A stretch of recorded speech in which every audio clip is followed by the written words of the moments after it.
Okay, good evening, everyone. This week's Parsha is a double Parsha this week, Achrei Mot-Kedoshim, Tavshin Pei. And we're going to start off with a thought on discussion on from Parshas Achrei Mos, and then have a discussion on a topic in Parshas Kedoshim. And again, our learning should be a schus for a fuah shalema, for recovery for all those who are ill, and that we soon be rescued and from this terrible disease that's been affecting the entire world, and we should be able to go back to our lives as they were before. Okay, so we have in this week's Parshas Achrei Mos, Perek Ches Pasuk Gimel. The pasuk reads, "Kamase Eretz Mitzrayim asher yeshavtem bo lo yisasu." Like the actions of the land of Egypt in which you lived in, you shall not do. Uchamase Eretz Canaan, like the actions of the land of Canaan, asher ani mevi eschem shama, that I am bringing you there. Lo yisasu, you shall not do. V'chukaisem lo yiselechu, you shall not follow their laws. So again, like the actions of the land of Mitzrayim, and like the actions of the land of Canaan, you shall not do. V'chukaisem lo yiselechu, and you shall not follow their laws.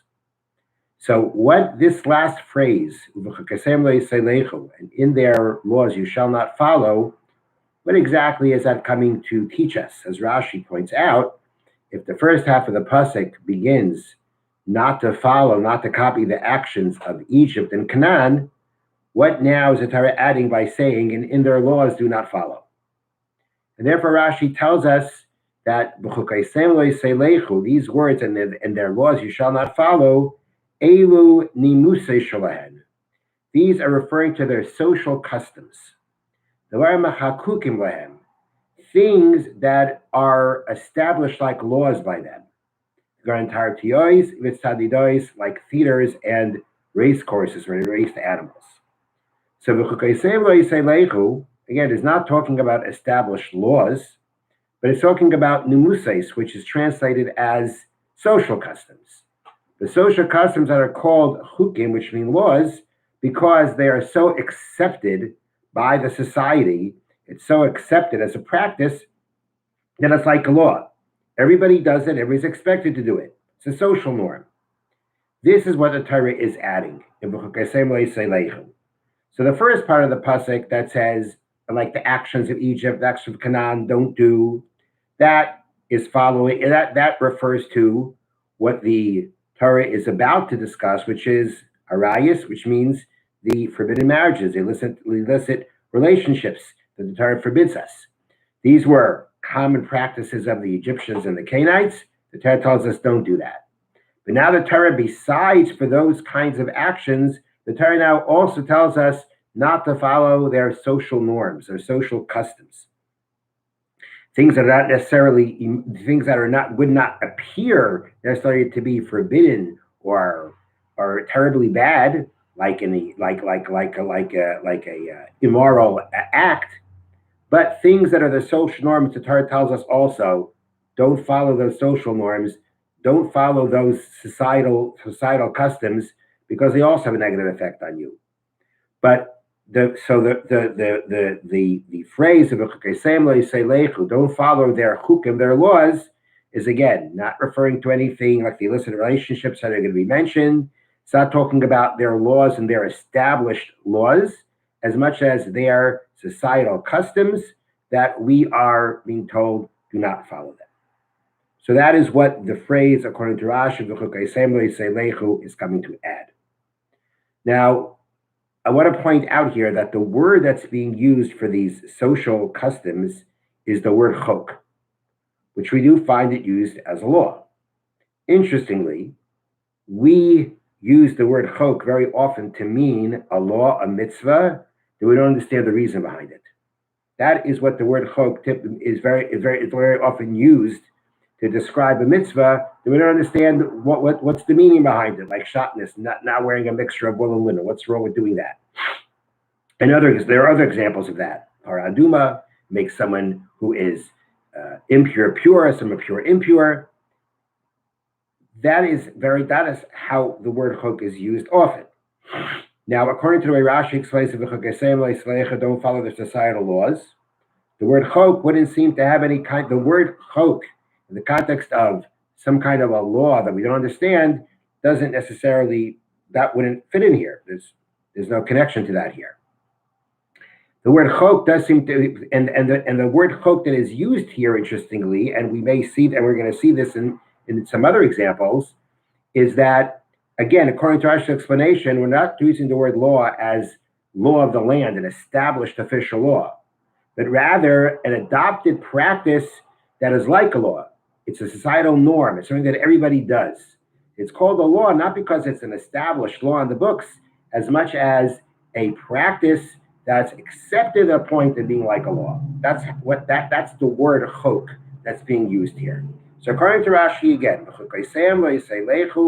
telling us not to follow the societal customs of Egypt and of Canaan. For not only don't do like their actions, like their illicit actions of illicit relationships, as Torah is going to mention, they don't follow their societal norms like theaters and racetracks and racetrack things that they used to have, which were themselves immoral things. That also are being told not to follow. That's Rashi's explanation. The Ibn Ezra explains that means a person should not accustom himself in this kind of path until it becomes to him like a law. So according to Ibn Ezra, the Torah is saying, don't do like their actions. And those actions can be referring to, again, what the Torah is going to mention soon, which are the laws of arayas, of illicit relationships. But according to Ibn Ezra, means to add, don't do like their actions. Any act of an illicit relationship is wrong. It's something that's forbidden for us to do. But even more so, the Torah is warning us, don't get accustomed to it until the point that it becomes like a law. Meaning, don't become habitual in it, because if it becomes habitual to you, it's going to become like a law to you. It's going to become like a nature to you. And therefore, what the Torah is adding means, don't do like their actions, and don't follow their laws means, and don't become accustomed to following the actions so that they don't become like a law to you. They don't become like something that you have to do. Meaning it becomes like your nature. It becomes like your nature to do. That's what the B'chukei Seyem. And here too, the word B'chukei Seyem is actually, again, not any kind of it's not, the idea is not an official law as much as, again, something that you adopt and it becomes like a law because it becomes such a norm and such a part of you. Okay.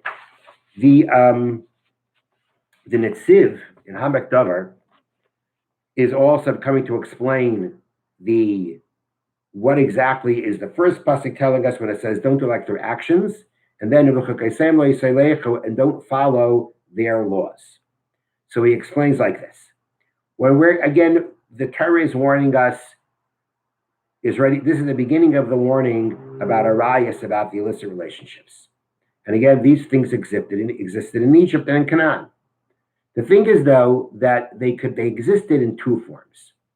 They existed in a form of where a person is tempted and a person can't control their passion, and out of the loss of control, they do the illicit act.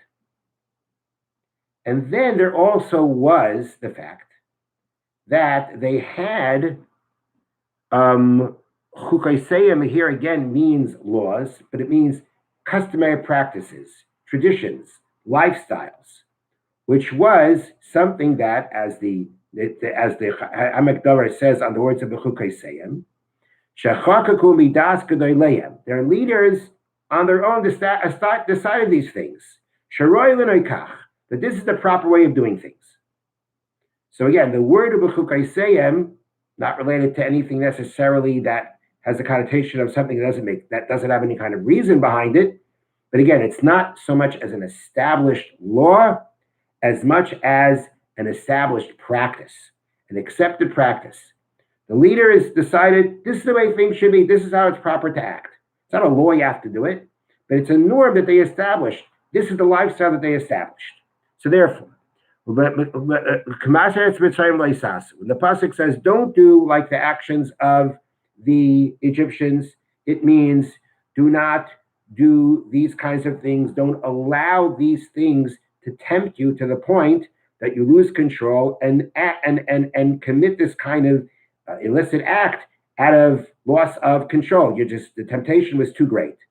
And what should you do? You have to make sure that you create precautionary measures, fences, so it doesn't happen. Don't do like the acts. It's an act. It's an act. You attempted and you acted. Don't do those actions and don't allow yourself to come to those actions. Make the precautionary measures that you shouldn't come to be tempted and lose control. Means don't follow the things that were chok. Don't follow the things that were established by their leaders as a lifestyle, such as an example, which the Nitziv says, and this is based on the Medrash, that in certain these societies, a brother marrying a sister was considered normal.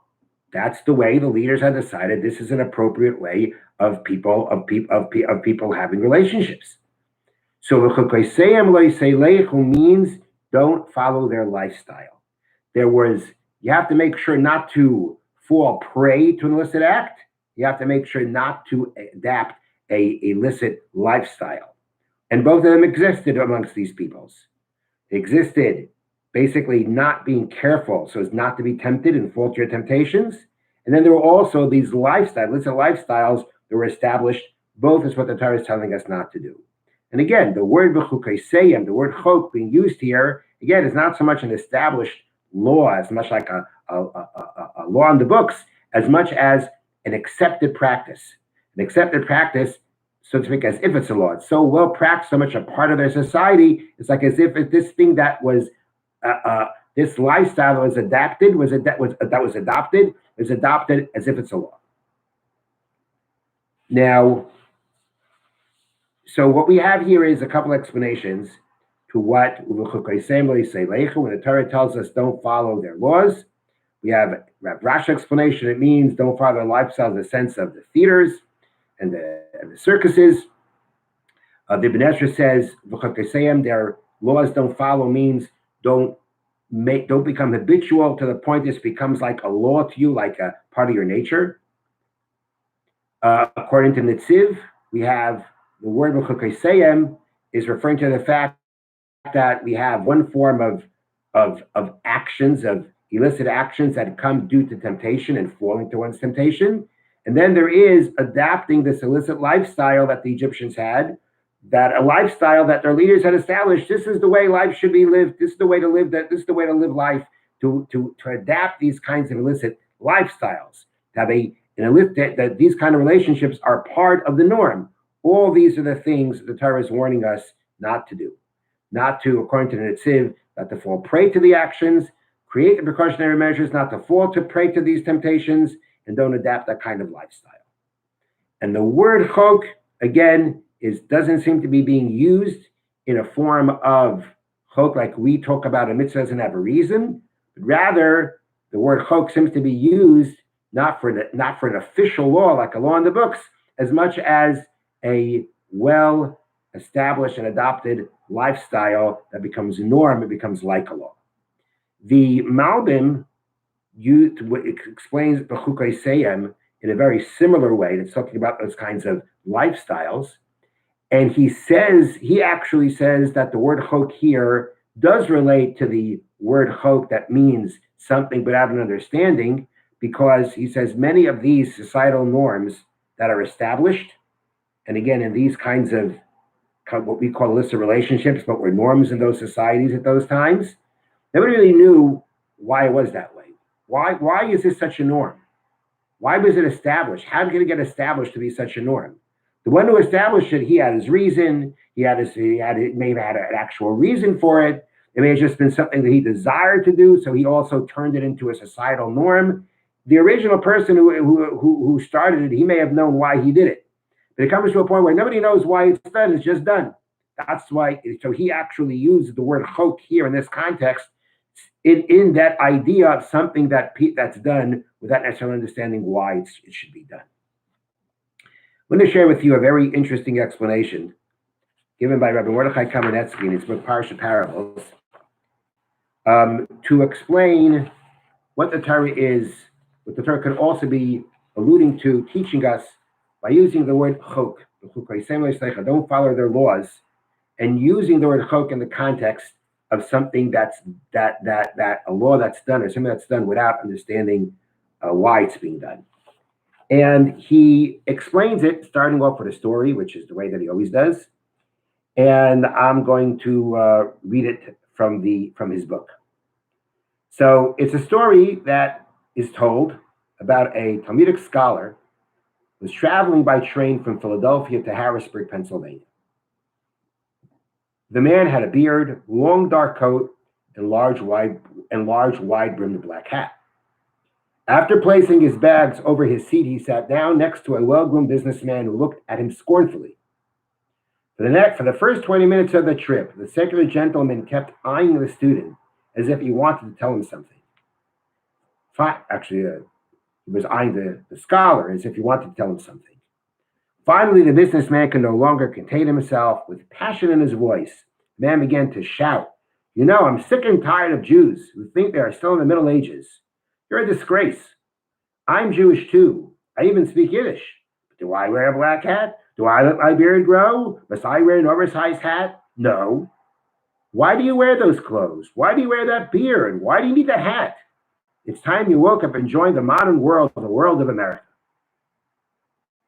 The startled scholar looked at his accuser quizzically, and in a perfect Pennsylvanian accent, he began to speak. "Jewish?" he queried. "Excuse me, sir. I'm Amish, and I'm on my way back home from a visit with relatives in Philadelphia. I am sorry if I offended you with my style of dress, but this is part of our heritage and culture. It was passed from our families in Europe to our families here in Lancaster. I'm sorry if I've disturbed you." The businessman's face turned ashen. "I'm awfully sorry," he said contritely. "I didn't mean what I said. In fact, I think it's wonderful that you maintain your heritage, culture, and tradition with such enthusiasm. It shows courage, fortitude, and commitment. Please forgive me, I was truly insensitive." Suddenly, a wide smile broke across the young man's face. In perfect Yiddish, he asked the reeling traveler one simple question.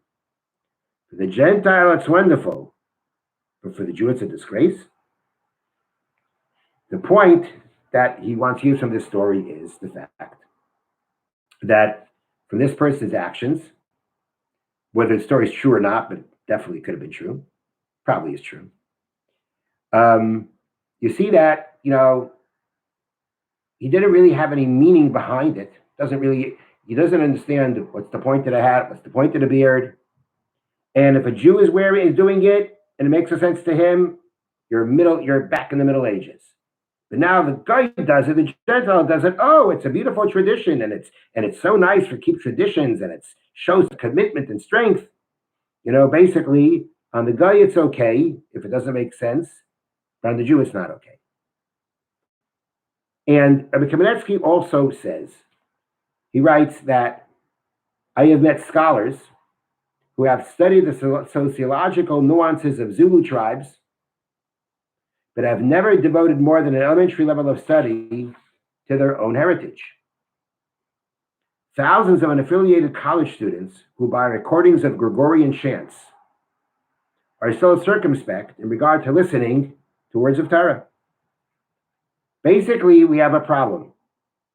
There are many Jews out there that will be quick to either respect or adopt a non-Jewish behavior, even if it really doesn't make any sense. For some reason, our enticement to be like the Gentiles will make us think that something that makes no sense is either exotic, mysterious, cool, as long as it's not Jewish. If it's something that's Jewish that they don't understand, forget it. But if it's something that's not Jewish and it does make sense to them, either it's cool Or we have to show respect. Got to respect what other people do and feel.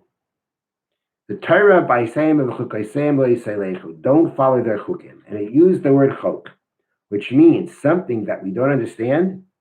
The Torah is warning us that there's going to be a time where Jews run after the chukim of Goyim. They run after the laws, the practices of Goyim that make no sense. They make no sense, but they're still going to run after it. Why? Because it's not Jewish. And if it's not Jewish, if the guy is doing it, there must be something to it. Because the guy's lifestyle seems to be everything is great. Grass always greener on the Goyish side. And that will go so far as even to follow things that make no sense. That's what the Torah is alluding to at the word Mot-Kedoshim. Don't follow their traditions. Don't follow their ways. And beware that if you think you won't follow those crazy things that make no sense, the Torah is warning us, don't follow their chukim. Don't follow their practices that make no sense, because you're going to be enticed to do it. Because the Yitzhar entices us to tell us that if the guy is doing it, it must be something cool. It must be something unique. We should respect it. We should respect what all people do. The Torah tells us, beware. Beware that it's possible you're going to be ready to follow things that the Goyim do because it's what the guy does, even if it makes no sense. Rather, what you should do is what the Pasuk tells us afterwards. The Torah tells us,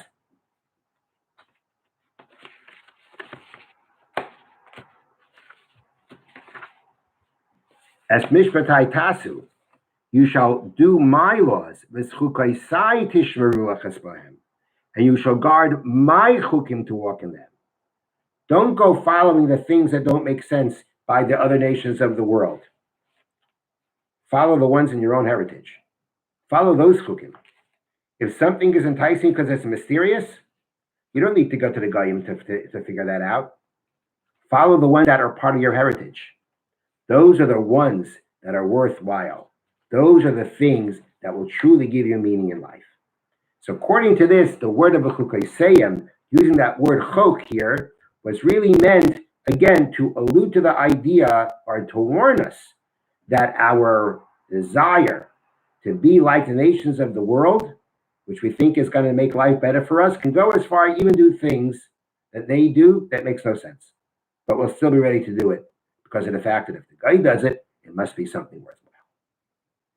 Okay, that is a thought on Parsha's Achrei. Now, I'd like to share with you a little discussion on a pasuk in Parsha's Kedoshim, the second Parsha this week. And that pasuk is Perek Yutes Pasuk in Zion, chapter 19, verse 17. You shall not hate your brother in your heart. You shall rebuke your friend, and do not bear on him a sin. So I'm going to focus now on these last words. Do not bear, do not put upon him sin. What does this mean? Rebuke your friend, and do not bear on him, do not carry on him, do not put on him sin. What exactly does this mean? So we have Rashi's interpretation, where Rashi explains it in the following way.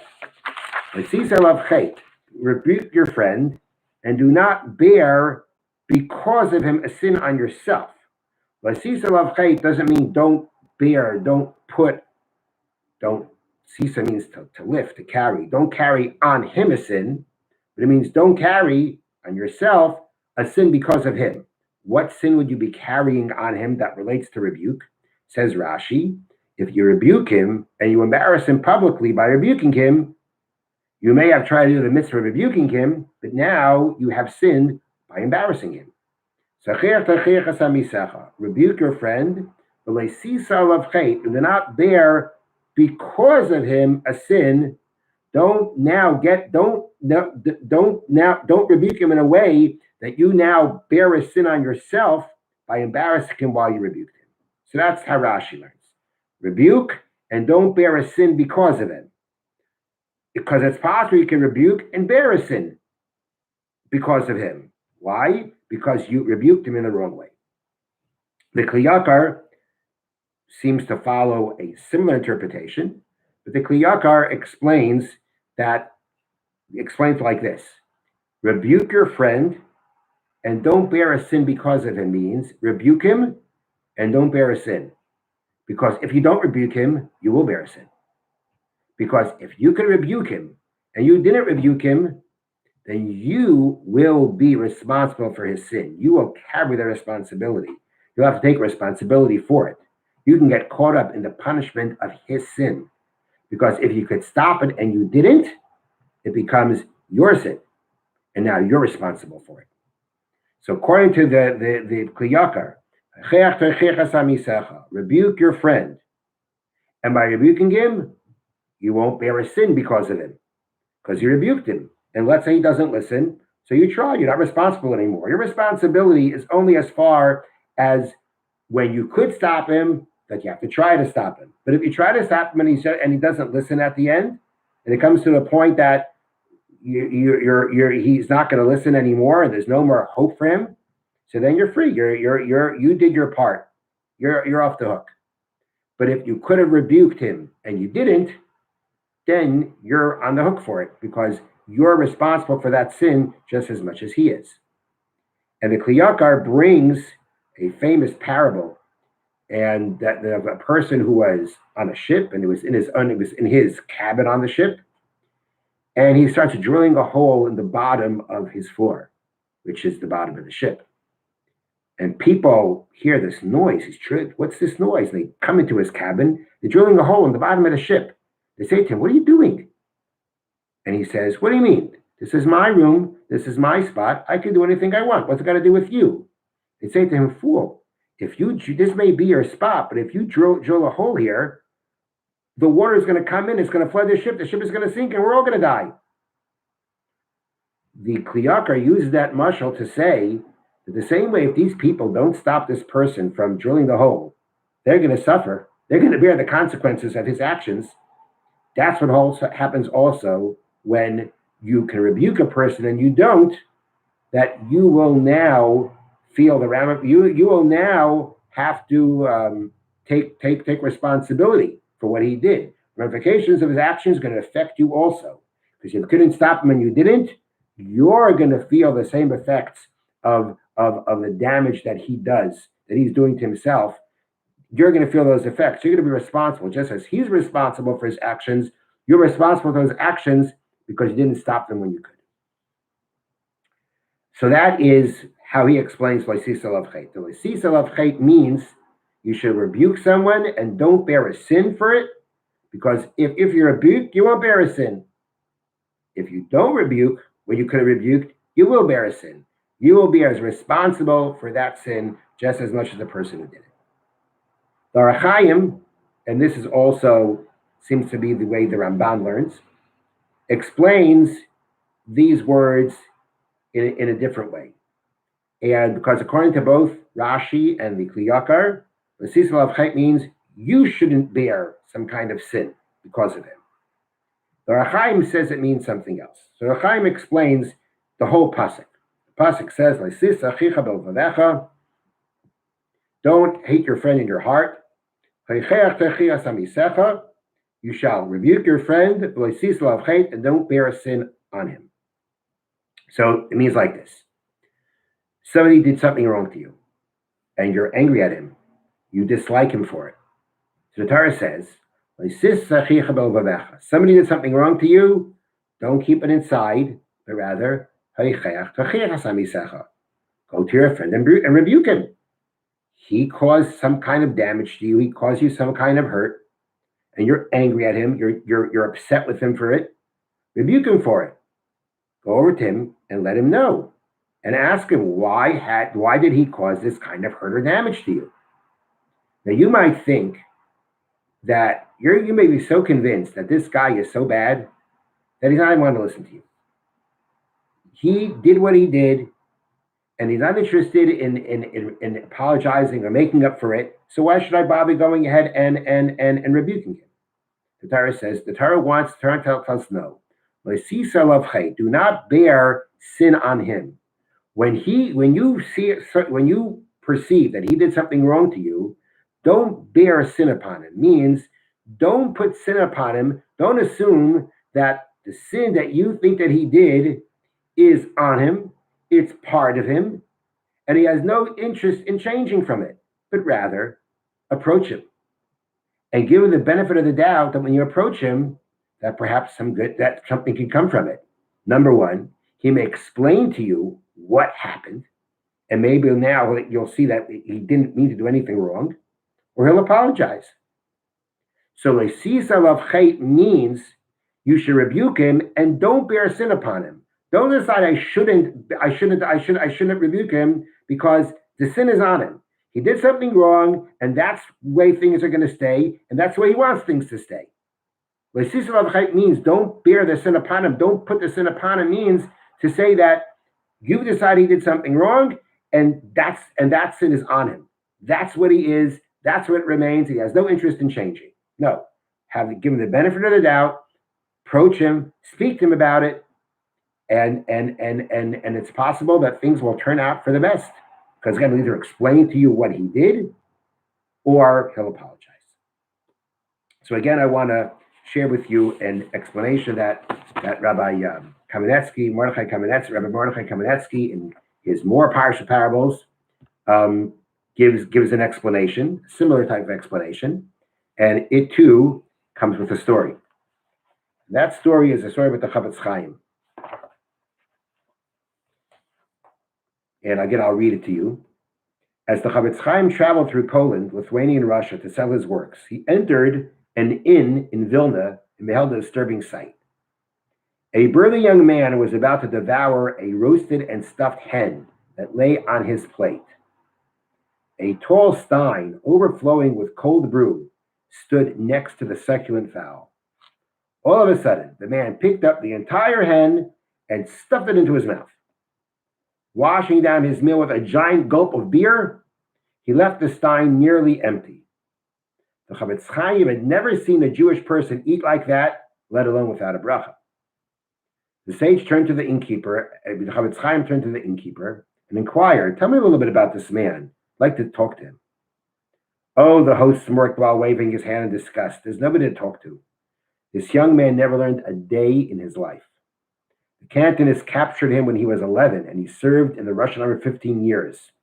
One of the children that were kidnapped and forced into the Tsar's army, complete away from their families and communities in Judaism. That's what this young man was." The innkeeper continued, "He hardly observes any mitzvahs. It's truly amazing that he is concerned with eating kosher." Then the innkeeper smiled, "But I'm sure I can count on him for a 3-course meal every Thursday night." The Chafetz Chaim was neither shocked nor amused. He simply walked over to the former soldier and shook his greasy hand warmly. After a sincere greeting, the Chafetz Chaim introduced himself and spoke. "I heard that you actually survived the cruel Russian army of Tsar Nicholas. I am sure that many times the terrible officers tried to convert you, or at least forced you to eat non-kosher. Yet you remained a steadfast Jew." Tears welled in the Chafetz Chaim's eyes as he continued talking. "I only wish that I would be guaranteed a place in the world to come as you will be. What strength, what fortitude, you have withstood harsher tests than the sages of old." The soldier looked up from his plate, and tears welled in his eyes too. He leaned over and kissed the hand of the elderly sage. Then the Chafetz Chaim continued, "I am sure that if you get yourself a teacher and continue your life as a true Torah-observant Jew, there will be no one in this world who is as fortunate as you." And according to Rabbi M.M. Yashar, the biographer of the Chafetz Chaim, the soldier became a pupil of the Chafetz Chaim and eventually became a great tzaddik. So the point that Rabbi Kamenetsky wants to use this story is to say that the Chafetz Chaim, instead of putting this person down for his inappropriate behavior, he actually built him up. He built him up. He said to him, "Wow, you were in the Russian army and you made it through." And he says, "They must have tried to convert you. You didn't allow it. Look, He's still with the Jewish community. He also said to him that, look, they must have tried to force you to eat non-kosher, yet you stayed steadfast and strong. Now, where he got that from, I guess somewhat based on the fact that he was still eating kosher, because clearly there was something unique about the fact that he bothered eating kosher. So what the Chavetz Chaim did here, though, was the Chavetz Chaim built this person up. There wasn't much to build up if you thought about it. Here he was eating the way he did. No knowledge, no real observance. Okay, he came once a week for a kosher meal. He didn't have to do that, but he did it. Fine. But there doesn't seem to be much about this person. But the Chavetz Chaim made sure to bring out the good of that person, to bring him back, to build him up.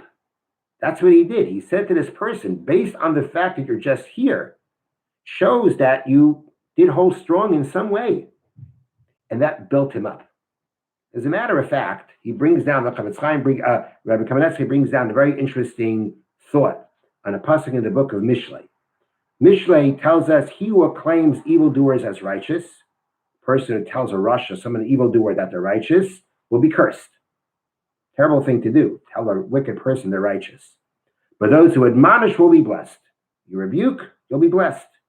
Rish Shlomo Alkabetz, one of the famous sages of Tzfas, who lived at the same time as the Arizal, explained that the two verses work in tandem. They teach that although false flattery is abhorrent, when it is used to admonish by finding the good in those who have strayed is to be commended.